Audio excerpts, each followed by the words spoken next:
নমস্কার বন্ধুরা, আজকে অনেকদিন পর চলে এসেছি একটা ট্রাভেল ব্লগ নিয়ে। এই বৃষ্টির ওয়েদারে চলে গেছিলাম কংসাবতী ড্যামে, মানে মুকুটমণিপুরে। শীতকালে তো তোমরা এখানে অনেকেই এসছো, কিন্তু বর্ষাকালে কে কে এসছো কমেন্ট করে জানাও। এখানের যে ঢোকার মুখের রাস্তাটা, এটাতে কিন্তু শীতকালে খুব সুন্দর আলপনা আঁকা থাকে। আমার মনে হয় রোদে আর বৃষ্টির জলে আলপনাটা ধুয়ে মুছে গেছে। এখানের প্রাকৃতিক সৌন্দর্য আরো অপূর্ব লাগছিল কিন্তু বর্ষাকালে আমার কাছে।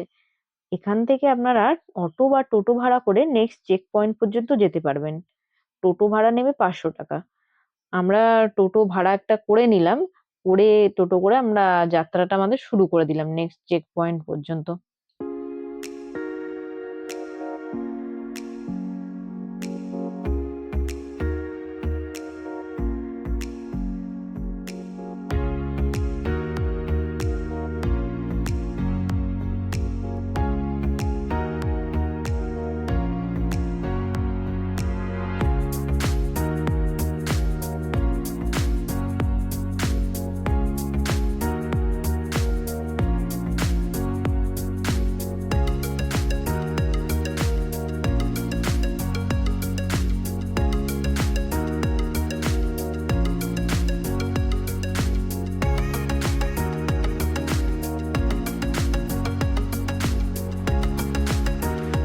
দূরে যে ছোট ছোট দ্বীপগুলো দেখা যাচ্ছে, ওগুলোকে কিন্তু আপনারা নৌকো ভাড়া করে যেতে পারবেন। আর ওই যে উঁচু ঢিবির মতো যে জায়গাটা দেখা যাচ্ছে, ওটার উপরে কিন্তু একটা খুব সুন্দর পার্ক আছে। আপনারা চাইলে ওই পার্কে যেতেও পারবেন।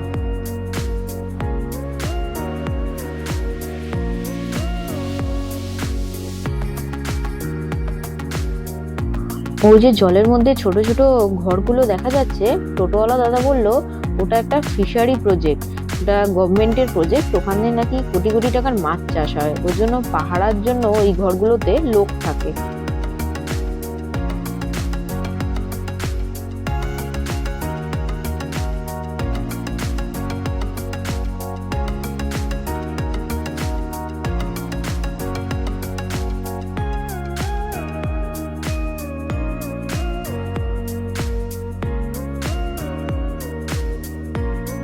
পৌঁছে গেছি চেক পয়েন্টের কাছে।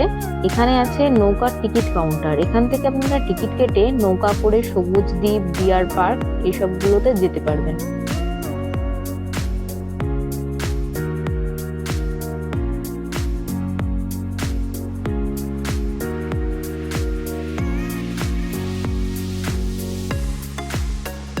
মুকুটমণিপুরের বাঁধটি ভারতের দ্বিতীয় বৃহত্তম মাটির বাঁধ, আর এটা মুকুটের মতো পাহাড় দ্বারা বেষ্টিত, তাই এখানকার নাম মুকুটমণিপুর। এটা কংসাবতী আর কুমারী নদীর মিলনস্থলে 1950-এর দশকে তৎকালীন বাংলার মুখ্যমন্ত্রী ডক্টর বিধানচন্দ্র রায়ের অধীনে নির্মিত হয়েছিল।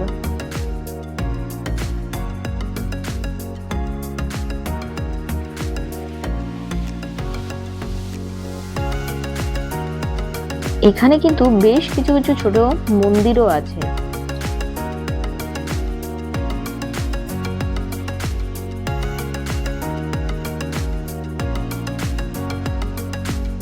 আমরা গেছিলাম পাহাড়ের উপরে একটা শিব মন্দির আছে সেখানে। শিব মন্দিরটা নাকি খুবই সুন্দর।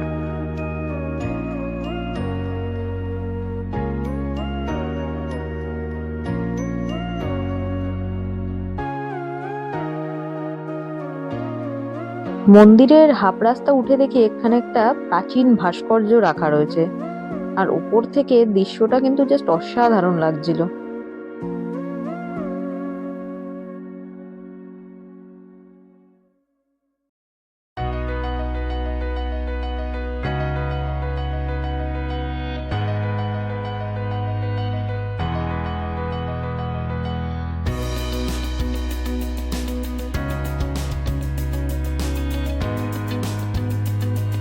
এখানের শিব মন্দিরটা এতই সুন্দর, এখানের পরিবেশটা, যে এখানে বসে কিন্তু বেশ কিছুটা সময় কাটানো যায়।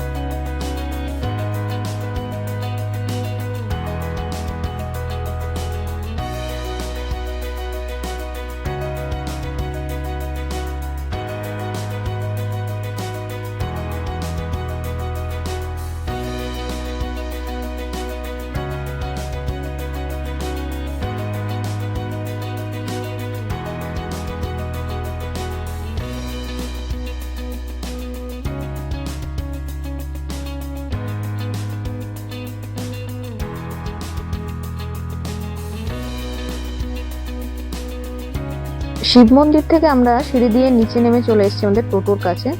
তো আবার আমরা চেক পয়েন্ট থেকে ব্যাক করলাম টোটো করে।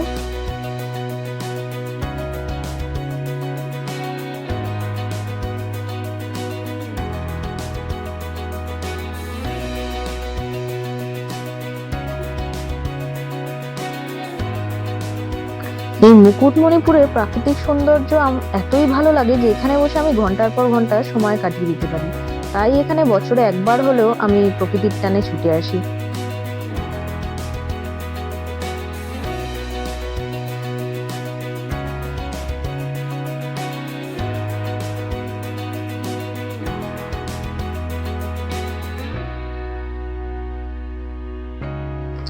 দূরে ওই যে নৌকা দেখা যাচ্ছে, ওখান থেকে কিন্তু আপনারা 50 টাকা বা 100 টাকা দিয়ে নৌকা ভাড়া করে নদীর মাঝখান পর্যন্ত যেতে পারেন।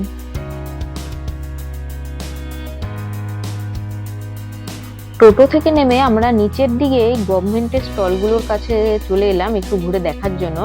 এখানে স্টলগুলোতে কিন্তু আপনারা একটু বার্গেনিং করতে পারলে অনেক কিছু হাতের কাজের জিনিস কিন্তু কিনতে পারবেন সস্তায়।